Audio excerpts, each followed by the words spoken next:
Sports journalism में आपने क्या झंडे गाड़े हैं और मर्दों की इस फील्ड में आपने इतना नाम कमाया माशाल्लाह। ये बताएं कि हमेशा से शौक था इसी फील्ड में आने का या नहीं? नहीं, हमेशा से इस फील्ड में आने का तो पता नहीं था, बट ये कि स्पोर्ट्स का हमेशा से शौक था। और शोबिज तो मुझे गुट्टी में मिली हुई थी, जाहिर सी बात है, बिकॉज पूरी फैमिली शोबिज से रिलेटेड है। तो यस, वो घर की बात थी। सबसे पहले आपको ईद मुबारक। यस। और मैं चाहूंगी आप भी सबको ईद मुबारक कहें। सबसे पहले तो आप सबको ईद मुबारक, आप लोगों को ईद मुबारक, एंड जो सारे व्यूअर्स देख रहे हैं उनको बहुत बहुत ईद मुबारक। आई होप आप लोगों की ईद बहुत अच्छी गुजरे और अपनी फैमिली के साथ गुजरे, बिकॉज फैमिली के साथ ही ईद का मजा है। वाह, क्या बात कही आपने, सही बात। साथ ही मैं आ जाऊंगी इस बात के ऊपर कि स्पोर्ट्स में कहते हैं कि स्पोर्ट्स की फील्ड में लड़कियों के लिए स्कोप बहुत कम है। Do you believe that? मेरा ख्याल से बहुत ज्यादा है। अच्छा, इस वजह से बिकॉज लड़कियां बहुत कम है। जब जहाँ पे जिस चीज की कमी होती है, स्केर्सिटी होती है, वहां ज्यादा वैल्यू होती है। बिल्कुल। तो गिनी चुनी है, आप उंगलियों पे गिन सकते हैं नाम। सो आपको फिर मिल जाता है एक्सपोजर, फिर आपको पता होता है कि हाँ जी ये 3-4 ही तो हैं, यही तो हैं सारी जो लड़कियां हैं, बाकी सब male dominant.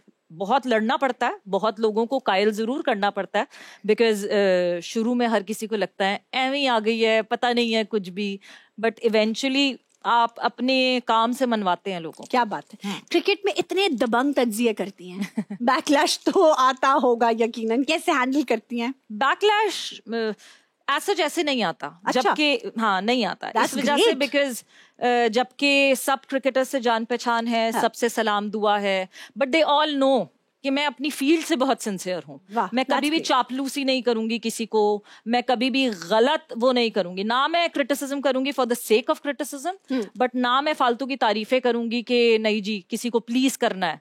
So yes, straight forward हूं मैं और वो सब जानते हैं। क्या बात, तालियां होनी चाहिए भाई। सर आपसे पूछूंगी कि डिफरेंट शोज के अंदर पॉलिटिशियन कोलीग्स के साथ आपकी मतलब तू मैं भी हो जाती है, बहस भी हो जाती है। बाद में जब आप लोग मतलब वापस मिलते हैं ऑफ दिस कैमरा, तो क्या दिल मतलब गर्म जोशी से मिलते हैं या वो जो टिफ है वो नजर आती है बाद में भी? अब मेरी वैसे बहुत कम अनबन होती है।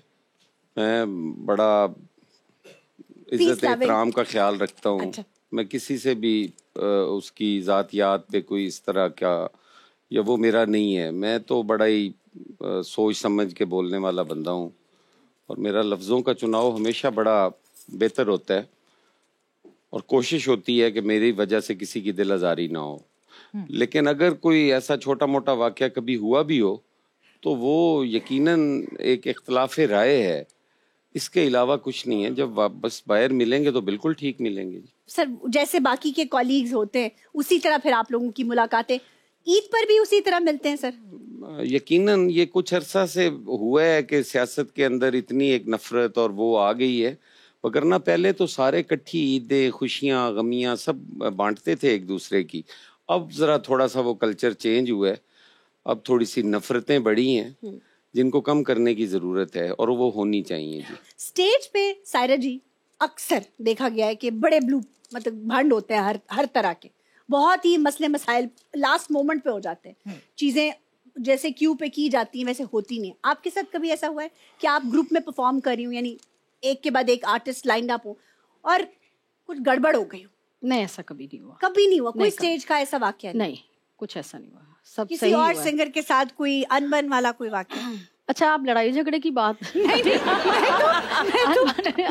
मतलब ये है कि किसी और अक्सर मेरे ना कॉन्सर्ट जो है ना सोलो ही हुए हैं। अच्छा, होते हैं तो 1-2 सिंगर होते हैं तो वो हम मिलके ही सारा अच्छा कर लेते हैं, क्योंकि जब बाहर के ममालिक में जाते हैं तो पाकिस्तान के लिए हमने करना होता है, तो उसमें तो जाके अपने पाकिस्तान का नाम करना होता है, तो उसमें जाके ऐसी लड़ाई झगड़े तो करने ही नहीं चाहिए, क्योंकि हो जाते हैं ना, होते हैं।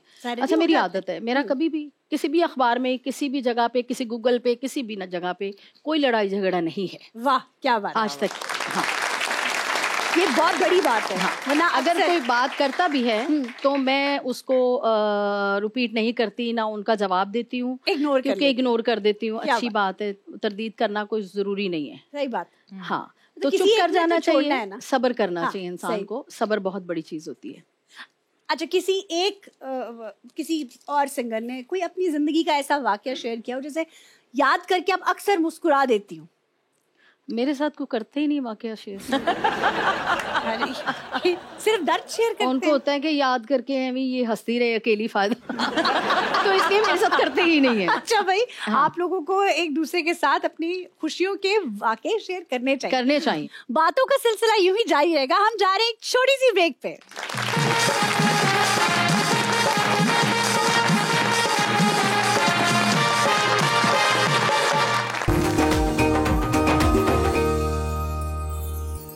वेलकम बैक ख़वातीन और हज़रात।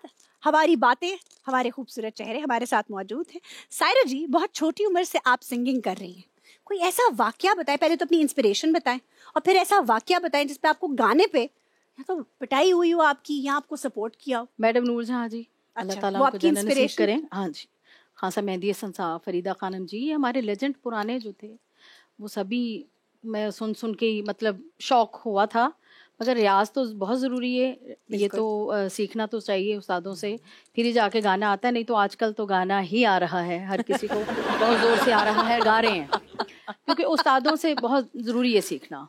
आपने तो मैडम के सामने गाया भी हुआ है। जी हाँ। मैडम ने क्या कॉम्प्लीमेंट्स दिए थे आपको? मैडम जी के सामने गाया था मैंने, तब छोटी एज थी मेरी काफ़ी, क्योंकि उन तो लोगों ने मन बहुत बढ़िया करता कह के आपको हम बचपन से देख रहे हैं। हाँ वही ना, मैं कह रही अच्छा मैं ही देनी है था सारे। तो मैडम जी के सामने एक ख्वाजा परवेज साहब की ताजपोशी थी, तो उधर मुझे मैंने उनकी गज़ल उनके सामने गाई। कौन सी गज़ल? दिल धड़कने का सबब याद आया। वाह वाह वाह।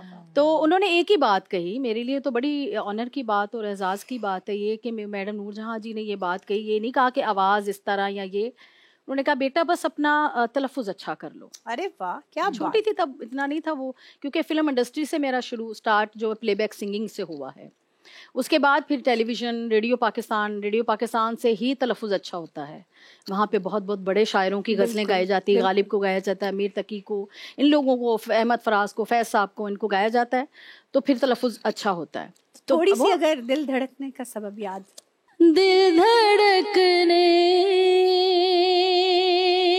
का सबब याद आया, दिल धड़कने का सबब याद आया,